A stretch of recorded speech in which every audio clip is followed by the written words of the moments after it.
ఒకవేళ నిన్ను దేవుడు ఏ పాత్రగా ఏర్పరచుకున్నాడో ఆ విషయంలో నీకు స్పష్టత లేకపోతే దేవుని ముందు కూర్చొని స్పష్టంగా అడుగు.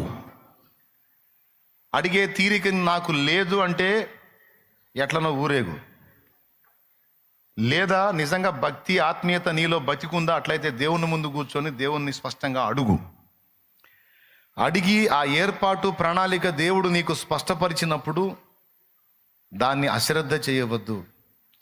అందరినీ ఒకే పనికి దేవుడు ఏర్పరచుకోడు, ఇది ఫస్ట్ గుర్తుపెట్టుకోండి. ఒక్కొక్కరి పట్ల ఒక్కొక్క ప్రణాళిక ఉంటుంది. సహజంగా సహోదరులారా మీరైనా, సహోదరులారా మీరందరూ ఆత్మీయతలో ఎదిగి బలపడి శిష్యులుగా ఎదుగుతున్నప్పుడు దేవుని కొరకు బతకాలి, దేవుని చిత్తం చేయాలి, దేవుని కొరకు ఫలించాలన్న ఆరాటం మీ గుండెల్లో స్టార్ట్ అయింది. స్తోత్రం చెప్పండి.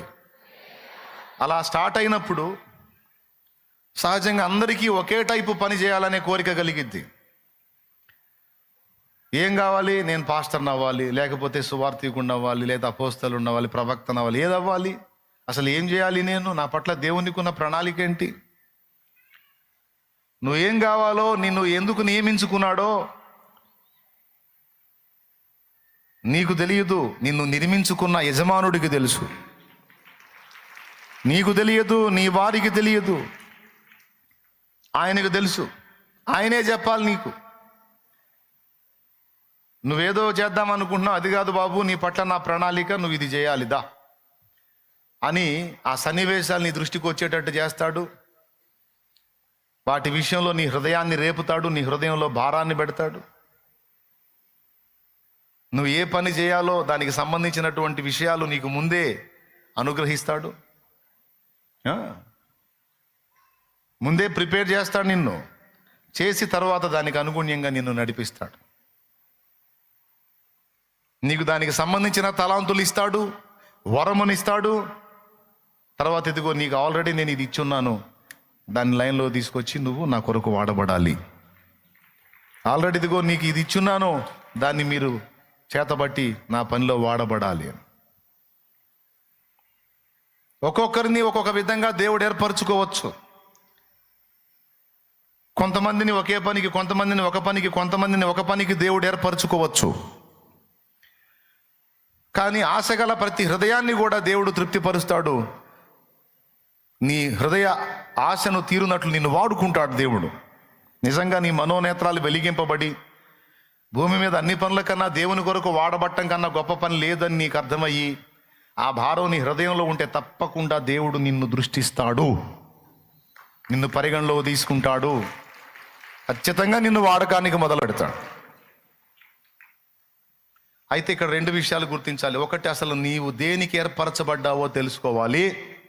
రెండవది, దేవుడు నీకు స్పష్టపరిచినప్పుడు స్పష్టపరచబడిన దానికి అంకితమై మళ్ళా సొంత ఆలోచనలు చేయకుండా, సొంత అడుగులు వేయకుండా, సొంత పెత్తనాలు చేయకుండా దేవుడు చూపించిన దానికి కట్టుబడి నువ్వు పని చేయాలి ముందుకెళ్ళి.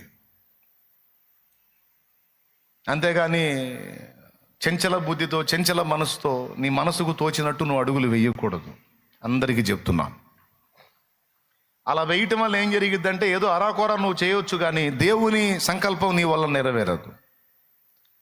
దైవ చిత్తం చేయలేవు. ఫస్ట్ దైవ చిత్తం ఏంటో తెలుసుకోవాలి. రెండు, ఆ చిత్తమునకు పూర్తిగా అంకితమై కట్టుబడి ఫలించడం మొదలు పెట్టాలి. ఇంతవరకు అర్థమైందా? మీకు ఇంకా ఈజీగా అర్థమయ్యేటట్టు చెప్తాను.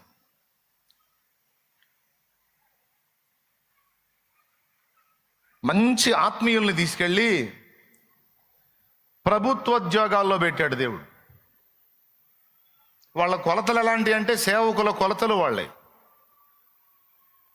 సేవకులు కూడా అంత క్వాలిటీస్ ఉండవు, అంత అద్భుతమైన క్వాలిటీస్ వాళ్ళకు ఉంటాయి.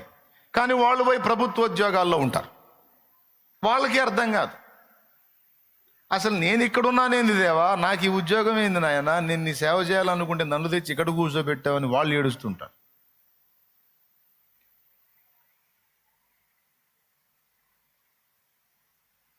సబ్జెక్ట్ వైజ్డ్గానేమో పౌలుకు తెలుసు, విద్య లేని పామరుడేమో పేతురు. ఇశ్రాయేలుకు చెప్పాలంటే కావలసినటువంటి ధర్మశాస్త్ర సంబంధమైన సబ్జెక్టు పౌలు దగ్గర ఉంది. దానికి సంబంధించిన సబ్జెక్ట్ ఏమో పేతురు దగ్గర లేదు. సబ్జెక్ట్ లేనోడనేమో పేతురునేమో ఇశ్రాయేలుకు పెట్టాడు.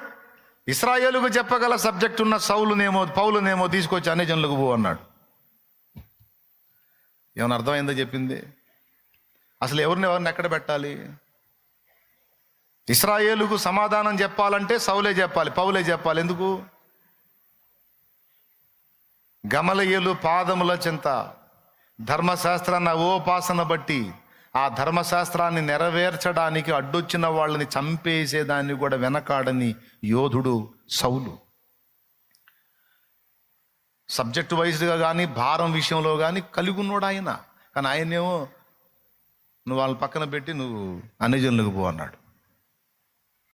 ధర్మశాస్త్రానికి సంబంధించిన సబ్జెక్ట్ లేని పేతుర్ని అన్ని జనులకు పంపించి సబ్జెక్ట్ ఉన్న సౌల్ని ఇశ్రాయేలుకు పెడితే సరిపోయింది. అది మనం చేసే పని. దేవునికి స్తోత్రం. మనమైతే ఖచ్చితంగా అయ్యే కదా వెతుకుతాం. కానీ ఆయన రివర్స్. ఎందుకంటే ఏ పాత్రను ఎందుకు ఏర్పరిచిన ఆయనకే తెలుసు, కానీ మనకు తెలియదు. హల్లెలూయా.